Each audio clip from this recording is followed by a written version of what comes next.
DCFM 88.9, 18 past 9 right now. Here we go, folks, that time of the week. And we're going to be talking about amazing things. It's time now for the latest news on what's hot and what's not in the world of technology with Mathew Dickerson on Tech Talk. Here on DCFM 88.9. Morning, Matthew. How are you? I am absolutely fantastic, Richard. That's good. I'm always glad to see when you are absolutely fantastic. I've got to ask you about, let's do scams first of all. There are 4 scams that you've mentioned this morning in your little blurb that you gave me, which I can't find at the moment. It's probably on the bottom of everything. It usually is. 4 scams, and one we've already spoken about this morning. That's the Indian cricket scam. You might like to quickly go through that one. It's clever. That's right. Apart from the fact it's a scam, which I don't like calling scammers clever, I actually quite enjoyed that one. Yes. They went and paid some kids $5 US to come and play some games of cricket. So most kids would play games of cricket for free. So they paid them $5 to play some games. They got all the outfits for the Indian Premier League, so they got the proper outfits for those.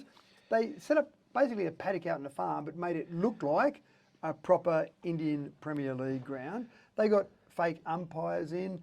They got fake commentators that sounded like the real commentators, and away they went. They started playing matches, started streaming them live via YouTube, and then, surprise, surprise, taking bets. Now, people in Russia in particular were targeted, and they were placing bets on the outcomes of different things. Who's going to score the next century, or who's going to score the next boundary, who's going to get out next, a whole range of things you can bet on in cricket matches. So that's all normal. But the difference in this particular one was the umpire out in the middle, the fake umpire out in the middle, would get information from the people running the scam about what outcome they needed for their best financial outcome. So in other words, he could communicate with the players and say, rightio, Jimmy, make sure you score a boundary quickly because the money on the other guy to score the boundary is higher than yours, so we'll win money if you score the next boundary. Or it's about time you got out because there's a lot of money on the other guy getting out, or there's a lot of money on you not getting out for the next over, whatever. Or whisper at the bowler and say, send him a really slow one so he can sock a 6. Yeah, all this sort of business. Oh, yeah, Clever. So they got away with it for 2 weeks. They played the tournament, in inverted commas, for 2 weeks before finally they were caught. So they had a great time for those couple of weeks. They made a lot of money during that time frame, and then finally some authorities went, hold on a second, this isn't the real thing going on here. This is a bad one, very quickly, the restaurants. And I hadn't thought of that, but it's a very good one. It is. It's clever. I mean, these scammers are clever. Yeah, and that's exactly right. I hate saying that, but it's so true. So what they're doing now, people rely so much on reviews. If I go into a new city, new place I haven't been to before, I want to find somewhere to eat tonight, first thing I do is go and start searching for a few and then look at their reviews. These scammers have been actually putting 1-star reviews on various restaurant sites, then sending a message to the restaurant and saying, go and have a look at your reviews. You notice there's a few 1-star reviews. I just put all those on there. I'll lift them for you, provided you pay me some money. And they're asking for payment with a Google Play card, which is just another way of having anonymous money. So they're getting that payment, and they're not asking for a lot of money. So $75 is all they're asking for. So some restaurants are saying, oh, it's worth it because I'm going to lose so much business if I don't pay the money. So some are paying it. Obviously, some others are reporting to, let's say it's a Google review, they're reporting to Google and saying, here are some fake reviews, can you please remove them?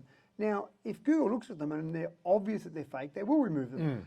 But if it's not obvious, if they've done the review in such a way that it looks like it's a legitimate review, then Google has to say to the restaurant, I'm sorry, we don't have enough proof to show that this is a fake review, so we can't remove it for you automatically. So you can report the scammers, all the rest of it, you can do all the right things, but unfortunately some restaurants are saying, well, you know what, for $75, I can report it and do all the right thing, but I'm just going to pay the money because I just need to keep my restaurant going. Yeah, and then this time that's pretty hard. Now, credit card scammers, Melbourne ATMs, what's happening there? Yeah, and this is a really difficult one to pick up. Most people think they're on top of scams. They see a scam message, I know that's a scam, I can pick that. You go to an ATM, put your card in, put your PIN in, take some money out. End of story. How can I be scammed there? I didn't click on any links, I didn't do anything wrong. But what some people are doing, and this is one that was just being caught in Melbourne doing it, they put a little device just around the part where your card goes in. And as you insert the card, this device actually reads your card. So all the information that's on your card that the bank can read, it can also read that. Then they just sit there somewhere and just film or have some sort of camera set up that actually looks at your PIN. Now they've got all your details off your card and your PIN. They go and create another card, which is relatively easy to do, and then they go around to ATMs, putting that card in, punching in your PIN, withdrawing money. So one particular person had $9,000 stolen out of his account at 12 different ATMs around Melbourne before the person finally got caught. So this is the sort of thing, you just have to be very careful. If you see something on an ATM, then you go, well, what's that device there? That doesn't look quite, oh, wait up, it's stuck on there. I'll pull that off. I mean, you don't want to go and wreck the bank's ATM legitimately, but if you see something on there that doesn't look right, maybe go into the bank, but see, sometimes it's after hours, so you're not necessarily going to go into the bank.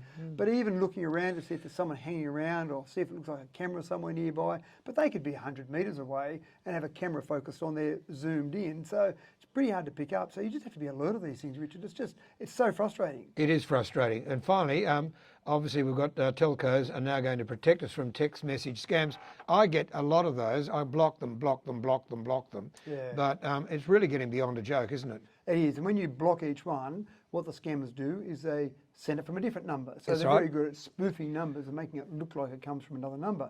And I showed someone that recently. I said, look at this, I could make this look like it came from the Prime Minister of Australia or come from you. You can send a text message to yourself. It's so easy to spoof numbers out there. And so people see a number, oh, that's come from Richard. I know it's definitely right because look, it's got Richard's number. But no, it's so easy to spoof those numbers. So a couple of years ago, phone calls were getting completely out of hand. So the Australian Communications and Media Authority, ACMA, said to the telcos, we want you all together to introduce something that tries to stop some of these scam phone calls. And they did that. They all put their heads together. It cost them a bit of money, it cost them a bit of time and effort, but they put their heads together and they did reduce the number of phone calls we were getting. So they were being blocked. So the scammers were reducing their income because we were taking some effective action. So they said, damn those Aussies, they've got onto us now, what can we do? So that's when the text messages started to ramp up. So now that's why we're seeing a lot more text messages. So ACMA said the same thing to the telcos.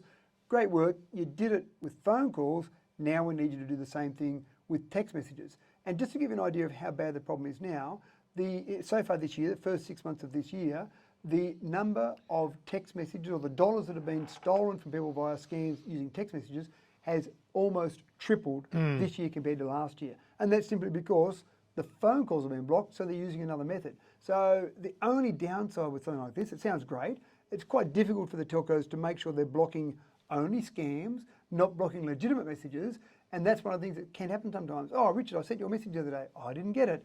And for some reason, there might be something in that message that flags it as a potential scam, so legitimate messages can also get blocked. Yep, I keep on saying to people, the only way to get in touch with me now is by email.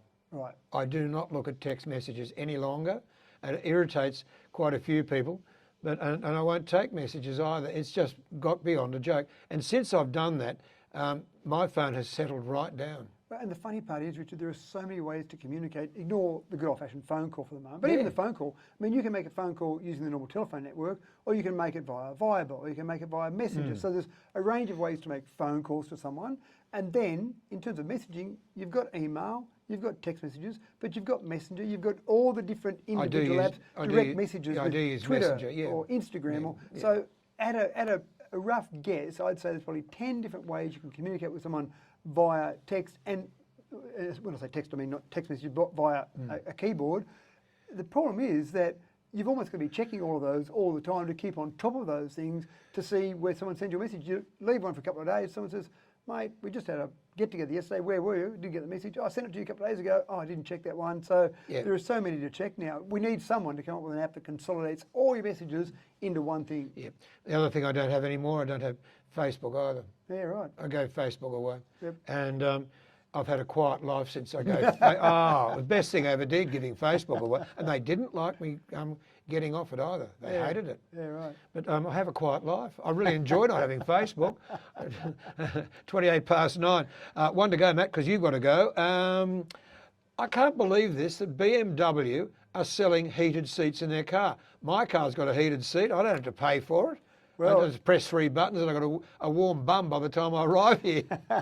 Well, let's go back a step. It used to be one of those things that when you were buying your car, the accessories were almost as expensive as the car. And That's BMW right. were famous for it. It was almost like, BMW, it's only $20,000. Oh, fantastic. Well, sir, do you want an engine with that? Do you want wheels with that? It was almost as if you had to add on $50,000 worth of accessories to get a decent car.